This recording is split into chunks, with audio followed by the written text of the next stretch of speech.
given that you don't have agency or you don't have control over what's going on, there's opportunity right there.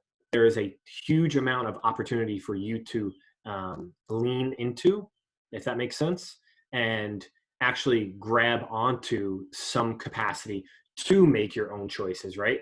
Because right now you don't have a choice whether or not you're going out and going to the gym like we would normally do day in and day out.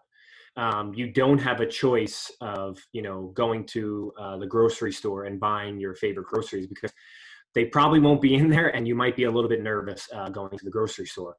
But you do have choices to, you know, possibly get them delivered. You do have choices to exercise at home. You do have choices to hydrate and to sleep and to rest and to breathe. So we're going to go on. And with those choices, it's like, okay, well, what is normal, right? A lot of the time, we're also not understanding that our normal is very, very, very, very different across the board and possibly in this room, right?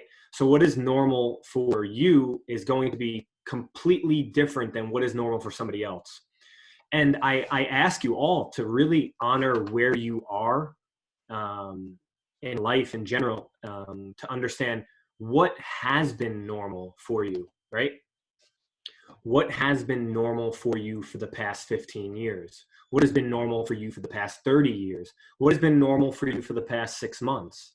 It's interesting to ask these questions, because if you're feeling this lack of agency, this lack of control, this lack of making a choice of your own, I would ask why you feel that way, and also what would you be doing as a result, right? If you had the opportunity to make those choices, what would you be doing?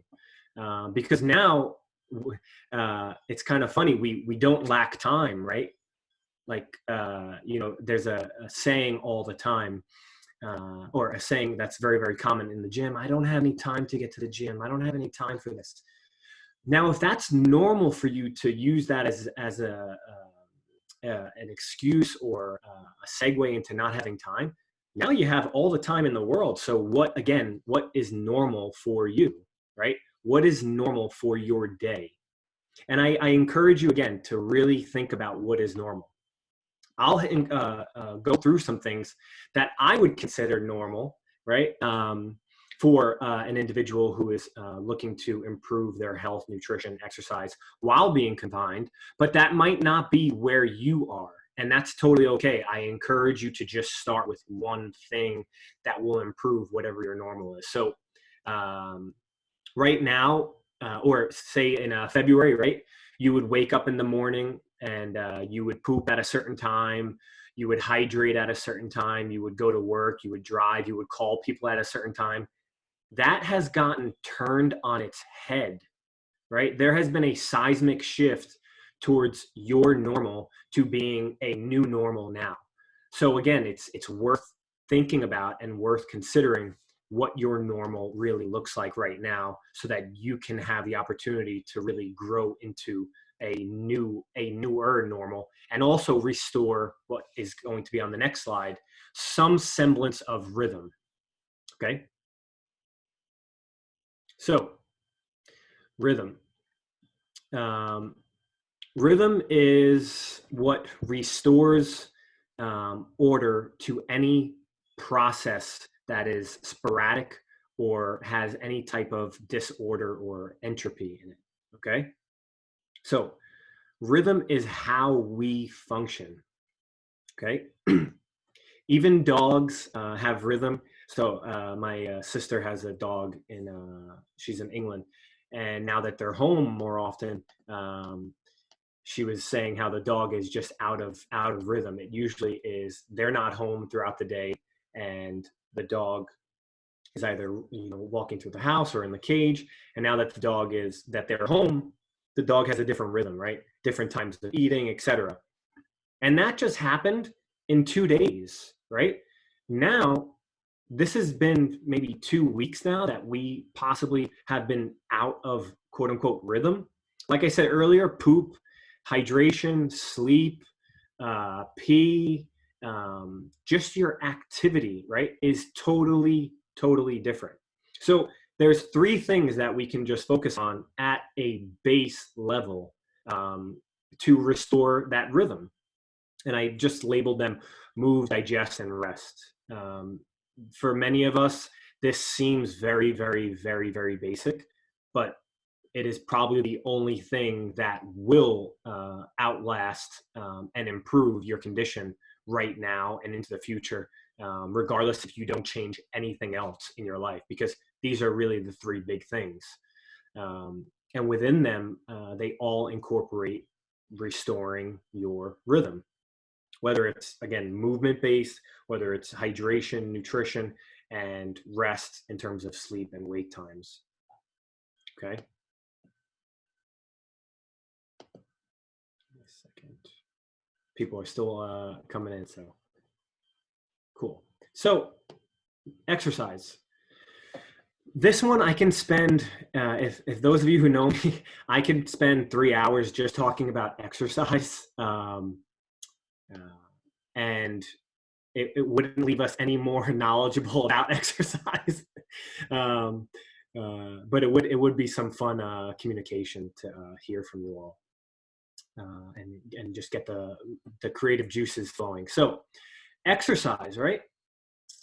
When this, I think it's just worth noting, when this first occurred, that we were closing the gym down, and then other gyms started to close, we got like 15 calls from other from clients that were curious about like getting into the gym, and they were worried that they couldn't work out. Now, I think this is worth just discussing in general before we get into this, because during any type of time where our rhythm is disrupted, take for example our exercise rhythm, right? You going to the gym, whatever your exercise routine looks like, whenever it gets disrupted, we automatically are programmed in our mind to like seek out something that is like a horizontal move to exercise, or to, oh, if I can't exercise, I got to go exercise now. Like this gym is closed. Okay, I'm going to go here, because you're so accustomed to that rhythm. And I think it's so important now that we look to exercise as a daily movement practice, right? Like if we're looking at exercise as a daily movement practice, it's not so much something that has to be performed in order for you to move on with your day, but it's just one part of your day now, right? So when we talk about movement and restoring rhythm, perhaps you work a job that is on your feet. So what's an easy fix? Hey, go for a 10-minute walk after your meals, right? It's like if you're somebody who works behind a desk all day, perhaps movement for you is like sitting at the desk and stretching your shoulders and doing the work that you normally do. And that's where I look towards that word that all of you who know me, I will say all the time, which is sustainability, right? We have to do something that is going to build sustainability for long term. Now, this might seem like it's a very short term thing, but who knows? It could be a long term thing. Now, if it is long term, we still want to be building those practices that are going to create sustainability, right? So, there's probably a bunch of stuff being floated around on the interwebs on, hey, start this challenge, and it's like, for a lot of people, this is probably the scariest and best time for exercise and movement. Why? Because it gives you an idea around what your true intention is with exercise, right? And I'm going to say that again. It gives you a true idea of what your intention is with exercise. Because if the goals that you had, right, before this are that important, but now they aren't, that is something that you should want to discover for yourself and learn and look to uncover as to why it's not as important now.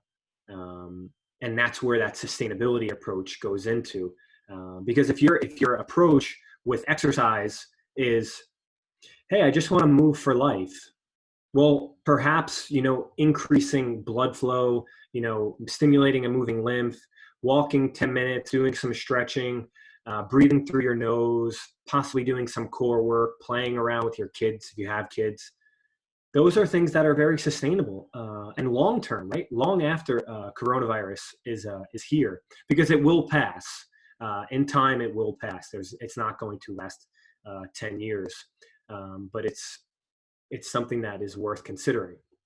So as far as exercise is concerned, it's important, like I said, to keep yourself at a point in time where you can create sustainability for what it is that you want to do. If that means you have dumbbells at home and you're able to do some lunging and things like that, again, we don't have to talk about the specifics, but movement as a daily practice, right? Movement doesn't have to be you doing 1,000 burpees. For those of you who have done CrossFit or have done functional fitness, that's a common movement that people will look to really get their heart rates up. And possibly during this time, you want to actually get your heart rate down, because we're overly sympathetic, right? We want it to be a little bit more parasympathetic, rest, digest, and understand and breathe and know exactly what's going to work long-term for ourselves and our mental health, because that's an important aspect that gets overlooked quite often when we look towards exercise. All right, so moving on. All right, so nutrition. Okay, this is a favorite topic, and digestion, really. So remember those three. It was move, digest, and rest. Okay, so I found this photo and I thought it was awesome to describe where we are right now in terms of our nutrition and what we may be looking at as far as how can we improve. And again, I encourage you to ask yourself those same questions I asked before with exercise. What is my intention in eating, and why is that my intention? And if it has changed, like my eating habits have changed, I would ask yourself to ask yourself, why has that happened, and what do I feel as a result? So on this image, I just wanted to highlight some things. Like, we're always thinking the left is bad and the right is good. And again, it's another thing that you can ask yourself, why do I believe that, and why are we taught that, right? But with that said, eating and nutrition and digestion is a huge portion of what you can be in control of for this entire time, and something that you're going to take with you regardless of coronavirus or not. And I highlighted on here some things, right? I think the most important one is the mental acuity part, right? If we are eating for mental acuity, there is a clear difference in the choices that we make as far as nutrition is concerned. Now, don't take that as me saying, hey, that means you got pizza with your family, that means you can't eat pizza. Not at all. I'm not saying that at all. But I would encourage you to ask yourself, and ask me as well at the end of this, why we believe that certain foods make us feel better than others. And that could be because of different intolerances that we have, allergies, timing, etc. So I would encourage you to ask yourself why that is. But it's important to know that, again, nutrition, just like exercise, can be something that can frustrate us or empower us. Because on the one hand, with exercise, we can feel, I'm not doing my normal routines, and nutrition, we can feel in the same way. I ate really bad. There's no right or wrong. There's no good or bad here. Everything I encourage you to ask is gray, right? There is no bad or good food. There is just food, and your choices of the food are going to make you feel a certain way. So how do we improve mental acuity? So there's a way we can improve mental acuity by the choices of food we are making. Okay, I listed some things out, like Can you guys hear me? It says my connection is unstable. Yeah, just repeat what you said because you broke. Okay. So when we're eating for mental acuity, there's a couple things that we want to keep in mind. I put on in there. I didn't put this in any particular order, as you can tell. Fat intake and protein intake. So during this time, we aren't as active. I know I'm saying that after we did exercise, but we aren't as active in our day, without a doubt. So our basal metabolic rate is potentially lower. Okay. What that means is the calories that we are utilizing within the day is going to be lower. And normally during times like this, the foods that we can usually snack on more than others are carbohydrates. There's nothing wrong with carbohydrates. This is not a attack on carbohydrates at all. It's just an awareness that I'm trying to bring about of where your carbohydrates really need to be brought in and why they need to be brought in. Okay. But with that said, our focus should be on the protein, fat, and the moderate carbohydrates. Okay. Why? Fat and protein are going to take a longer time to digest, and they're going to enhance mental acuity as a result of you digesting it compared to carbohydrates, which are going to create, depending on the carbohydrates we're going after, if we're talking about simple sugars, breads, fruits, we may actually over consume on them and then feel tired as a result, just because our insulin glucose level is going higher, and then insulin is blunting it, and we're just going to feel a little bit tired. So that is not to say no carbohydrates, not at all. That is just for you to have an awareness that fat and protein are your best friends right now because we are more sedentary. Okay, this is not keto, this is not paleo, this is just whatever works. So just as an example, if it means, a protein for breakfast, I would encourage you, with that said too, to keep the meal timings the same. Why? Stabilize blood sugar. Okay, stabilizing blood sugar is the most important thing. What do carbohydrates do? Possibly upset our blood sugar, depending on if we're insulin sensitive or insulin resistant or not. So if you're waking up in the morning at 7 a.m. and you normally eat at 7:30, I would encourage you to eat the exact same thing. If you were going to the gym after and you have, 2 bananas, I'd probably recommend maybe 1 banana. Why? Again, you don't need the carbohydrates as much right now because you are not utilizing them inside of the gym or going out for a run. If you are, I would encourage, if you're a runner, I would encourage you probably not to change too much. We can get into more specifics on that if you're a client of mine on what your nutrition should look like, but those are very important things. Meal timing, I know I already spoke a little bit about it, but keep them similar because we need to stabilize blood sugar. So if you normally eat every 3 hours, keep it similar. Keep your protein levels a little bit higher, again, for digestibility, absorbing lots of nutrients, keeping on whatever lean body mass and muscle mass that you have. Not that you will lose much, but it could happen if you start eating more carbohydrates for sure, because your body's not going to be able to be in a anabolic or building up state. It will be in a catabolic, and especially if we're stressed. I apologize if that was very, very quick, but I hope you all understand that. Hydration. Hydrate. I don't know how many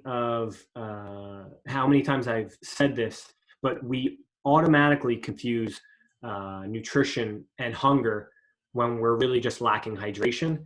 And now I'm quite thirsty now. So hydrate yourselves. Okay.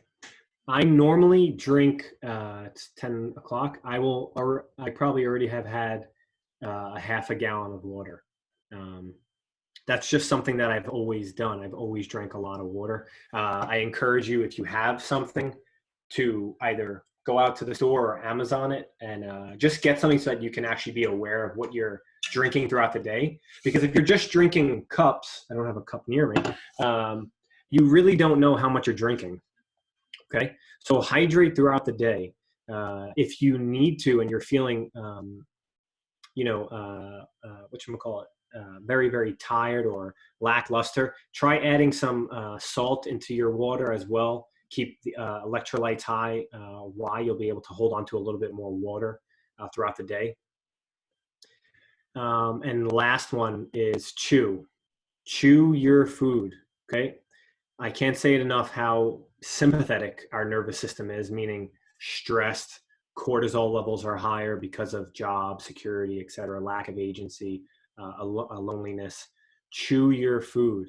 When you're chewing your food, you're breaking it down fully and you're able to absorb all of the nutrients and not just have the food come down into the stomach and then you're flushing it out with water. Chew your food, breathe, talk with somebody, keep off the phone, because then your body will feel better. You'll be able to absorb a lot more of the nutrients. So another thing is snacking. You broke. Oh, how about now? Can you hear me now? Okay. Another thing is, with hydration is snacking, right? So if we're not hydrated enough, we will want to snack.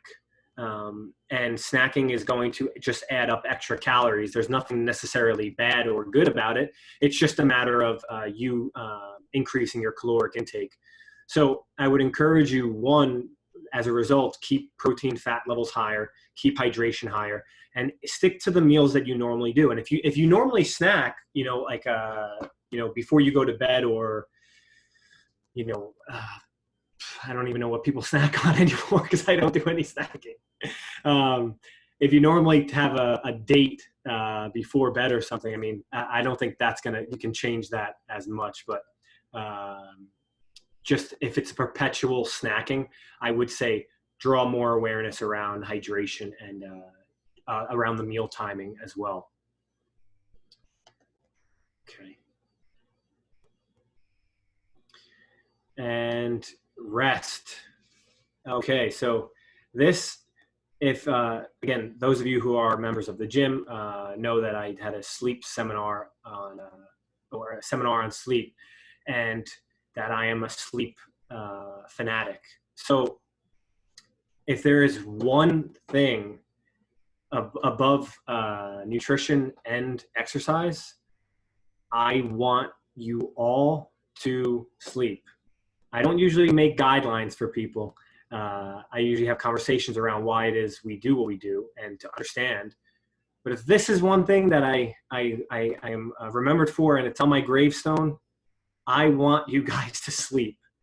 Sleep is the most important aspect of our lives. We spend a half of our life sleeping. I mean, I hope we do. There is absolutely no research out there. Do you hear me? Oh, okay. There is absolutely no research out there, and I mean none. Out of millions of research articles, there are none that do not support you sleeping 7 to 8 hours a night and having it benefit you. So especially right now, if you haven't slept well, man, I'm jealous, because like you're gonna feel like the best effects of it. I feel great when I sleep anyway, but you're gonna feel even better. Right now, you have the opportunity to understand why you don't sleep well, how you can improve your sleep, and then have a really, really fantastic day as a result. So keep your rest and wake times the same, okay? I will be the first one to tell you, the first week of this coronavirus, my sleep and rest times were off. Normally, I go to sleep at, some people are coming in. Normally, I go to sleep at 8:30. Why? Because I get up at 4:15. Okay? That first week, I think I was going to bed like 10 and getting up at like 5:36.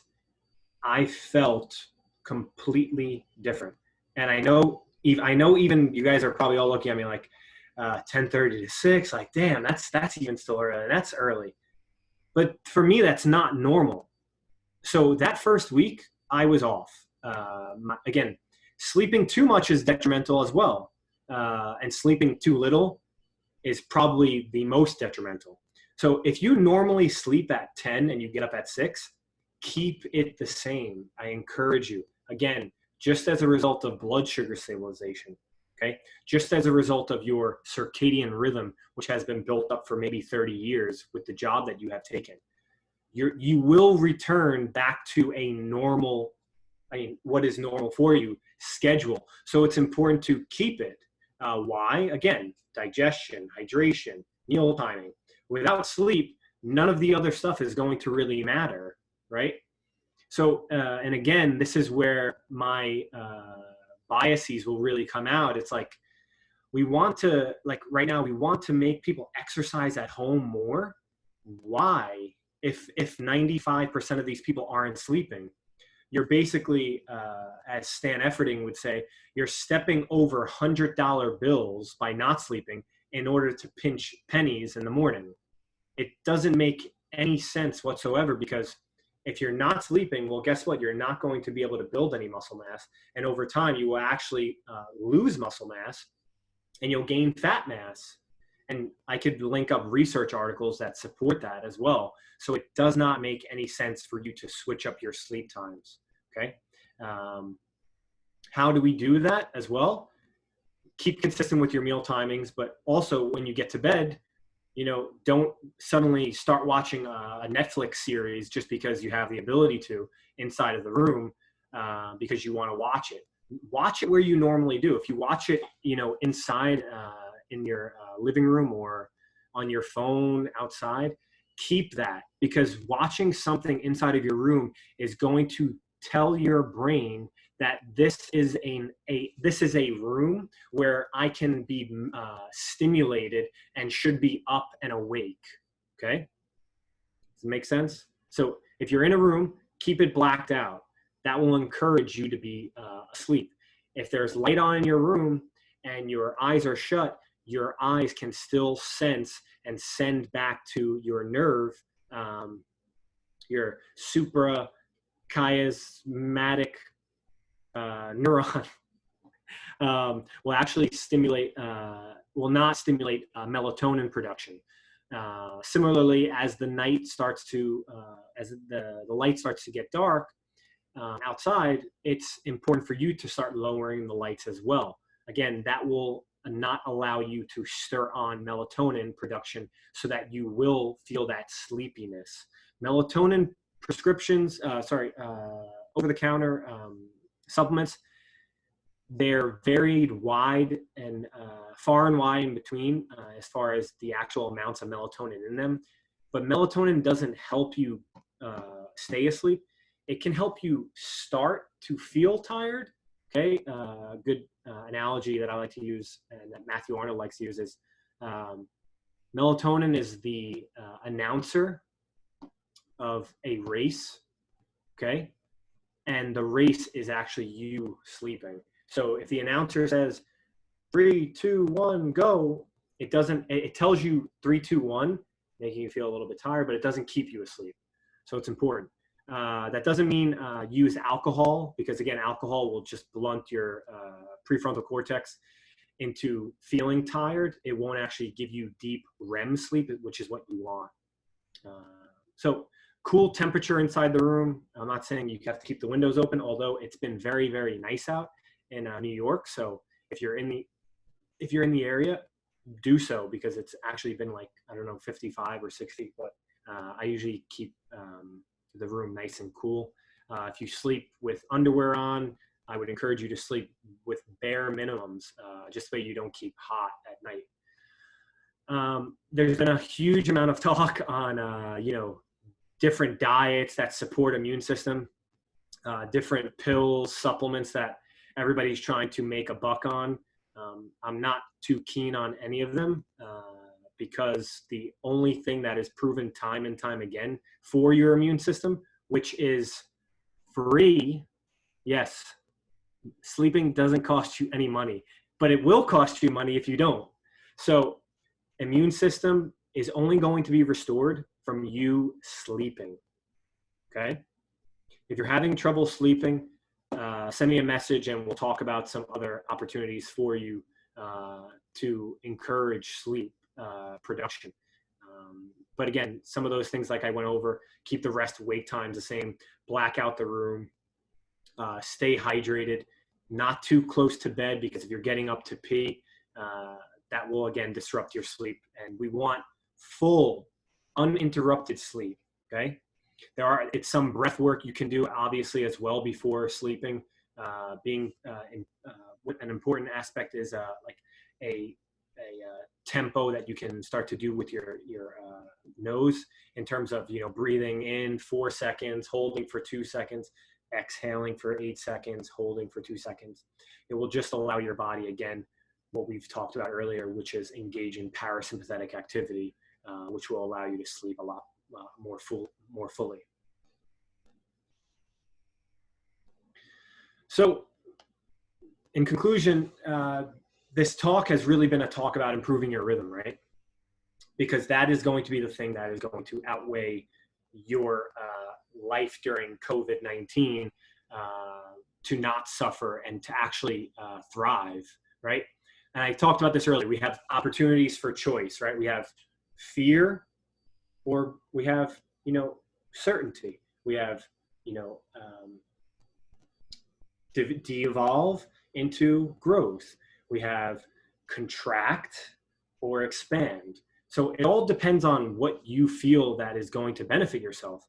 And I think we have an opportunity to really grow into and create a lot of opportunity for ourselves as a result of this, because everything is a teaching moment, right? This is just something that's going to teach you and teach us as well.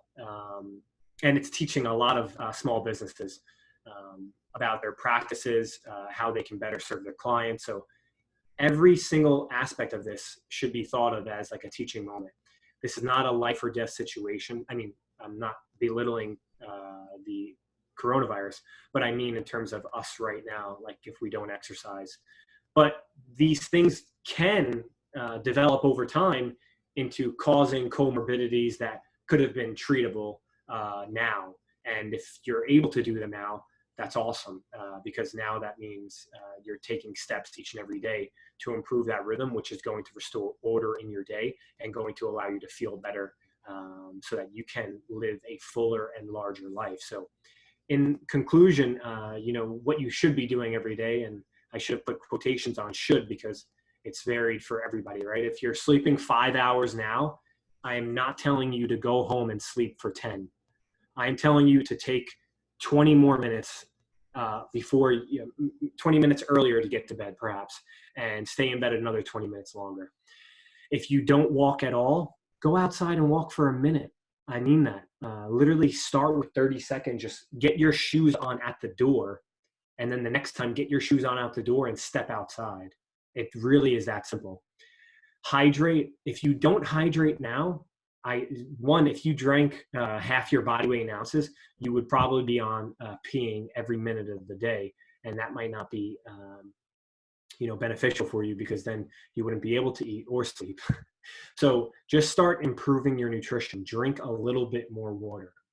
I say take 10 big nasal breaths throughout the day. Why? Just to restore that parasympathetic nervous system response. That looks like this: in through the nose and out through the nose. And just like that, I feel better. But I mean that. Do it for yourself, and do it because people around you care about you. I wrote, give time to an activity you really enjoy. As you can see from my background, I don't have a shortage of books, and I continuously read regardless. So if you really enjoy reading, if you enjoy writing, if you enjoy journaling, if you enjoy cooking, if you enjoy juggling, do it. You have nothing else, I don't want to say better to do, but there's really not much else that you have opportunity to do right now. But there's opportunity for you to choose something, right? All of these are things that you can choose to do or not to. Keep your work rest schedule the same. Again, if you suffer from bad sleep, now is the time to understand it and really honor where you are in your sleep and how we can improve it. Okay. So with that said, if there's any questions, feel free to ask me now. If you want to, unmute yourself and ask a couple of questions on some specific things. Otherwise, let me know how I can help you guys. I'll give a minute.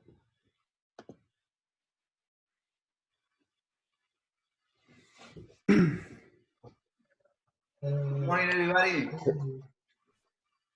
Thank you, Rafael. So, Jonathan, I have a question in regards Sure. to hydration. What about tea, coffee, and the other drinks, non-sodas? Can we keep those? Yeah, so I don't think there's an inherent negative to having coffee like you normally would throughout the day. I would suggest that you still keep your hydration level just as high as it was before, because coffee is going to dehydrate you, and I know that there is fluid going inside of you. I would just suggest that if you're going to have coffee, limit it towards the morning or late morning.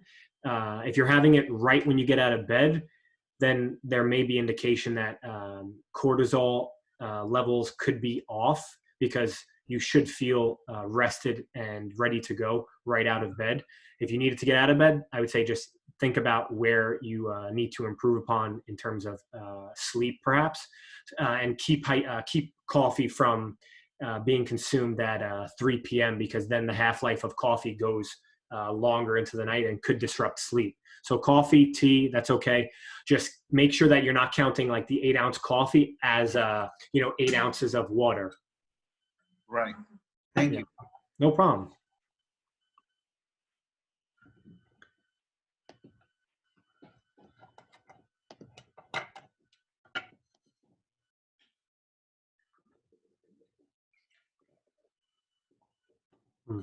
David, you had a question. Not a question so much. Just wanted to thank you for doing this. Oh, no problem. Really. Great to just be with you and everybody who's not on video. It's a great community that you've created at the gym, and hey, I just everything that you've shared resonated. Just encourage everybody to give ourselves some grace to be with what we're dealing with, be with where we're at. There's no rush, and follow the recommendations. Eat well, sleep well, move a little bit, manage our stress, and look forward. Yep. Have some realistic optimism. Yeah, absolutely, man. That's the only thing we got right now. Awesome. Yeah, so if I'm gonna put this on a file, I'll just send it out to you guys as a PDF just so that you can have it and just look at. Otherwise, I think I may be doing a couple of these over the course of the weeks to come, and I may do one going forward on just like a sample day. Oh yeah, look, see, he's getting active right now. Maybe like a sample day of eating and things like that for different people, and different ways to structure our days, because again, it could go longer, could go shorter, but I just want to make sure that you guys all know that we're here for you, and we'll prepare in any way we can, and help to develop and coach you guys through this no matter what. Thank you guys. I appreciate it. I hope you have a great day, and I wish you guys the best. All right.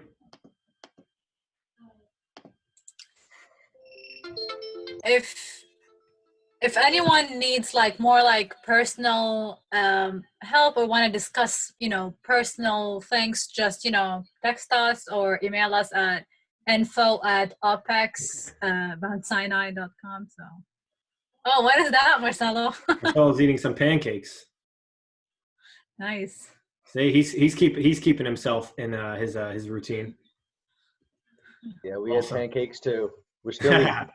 Awesome. I love it, guys. Enjoy your day, okay? Yeah, you too. See ya. Take care. See you. Thank you.